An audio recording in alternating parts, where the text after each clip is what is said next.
true leadership comes down to one thing: decision-making. As leaders, our job is to make decisions every day. Small decisions, middle decisions, big decisions, monumental decisions that shape the lives of millions. And that's not always easy. Making the right decisions is not always easy, and it needs one thing above all. There's a passage in the Bible, I'm sure everyone knows this one, but there's a passage in the Bible that I find very important for those in any type of leadership position. It talks about the time Solomon ascended the throne, and God appeared to him in a dream, inviting him to make a request for whatever was in his heart. As you know, Solomon could have asked for anything: riches, power, victories over his enemies, or a long, healthy, happy life. But he didn't. He asked for none of that. Instead, Solomon asked for wisdom so he could serve his people well. And God answered that. Because Solomon had asked for wisdom when he could have asked for riches and honor, God would grant him extraordinary wisdom, and he would also give him everything he hadn't asked for. I believe this passage is timeless. Leaders shouldn't ask God for riches, fame, or material possessions. Leaders should ask him for wisdom. A couple of days ago, we had the honor of hosting a national prayer breakfast in El Salvador for the first time.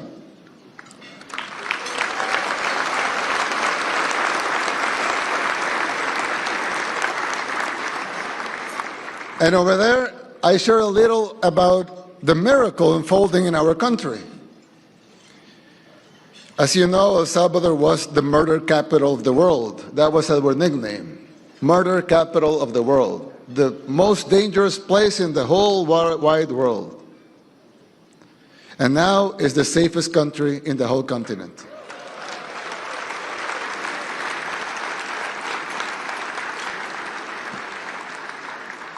So over there, we talked a little about the miracle unfolding over there. Our experience has taught us that it's impossible to have such big change without the intervention of God.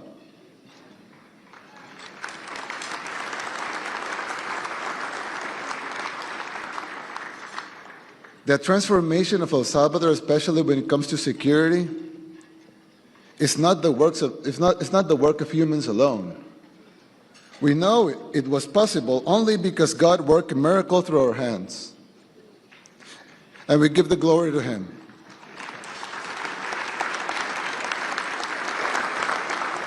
He guided us to make great decisions in times of great darkness.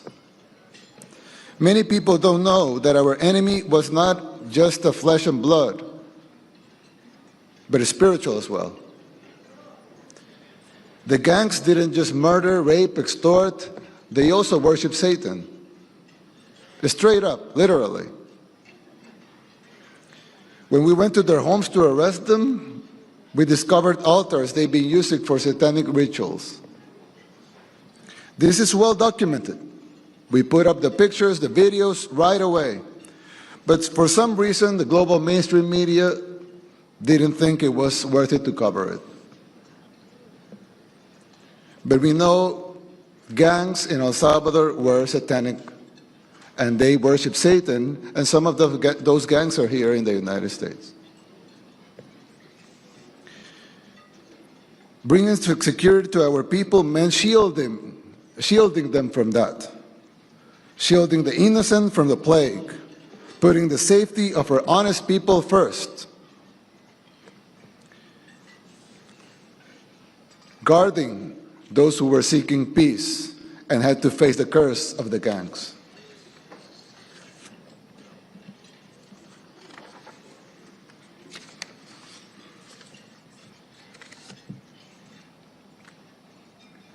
If God did this for El Salvador, He can do it for countries all over the world.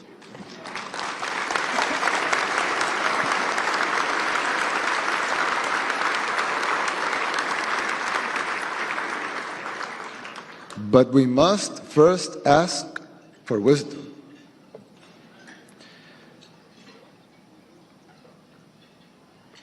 Anyone see what we do over there, and they will see brave women, brave men that trained really hard, fought even harder, went with risking their lives with their courage, amazing courage. But all of that would have been worthless if it wasn't because God wanted us to win that war. We won the spiritual war first, and that reflected in our physical world. So the war we won here was only a reflection of the physical war we had won before.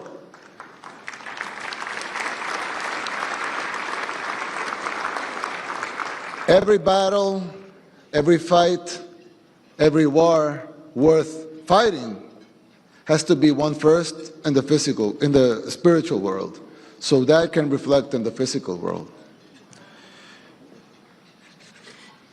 There's another famous saying in the Bible that you can prepare the horse for the battle, but it's God who decides the outcome. The victory lies in Him.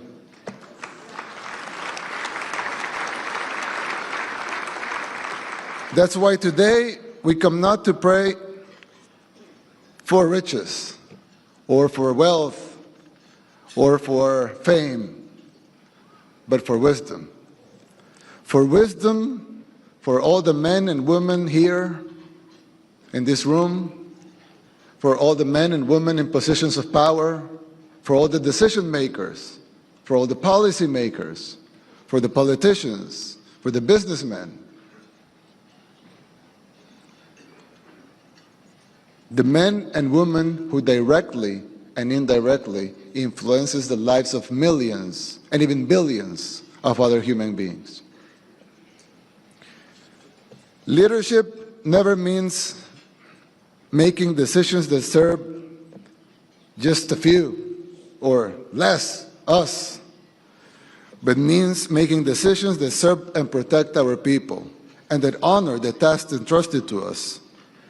Our experience has taught us that leadership does not obligate us to have all the answers all the time, but it does obligate us to seek God's wisdom,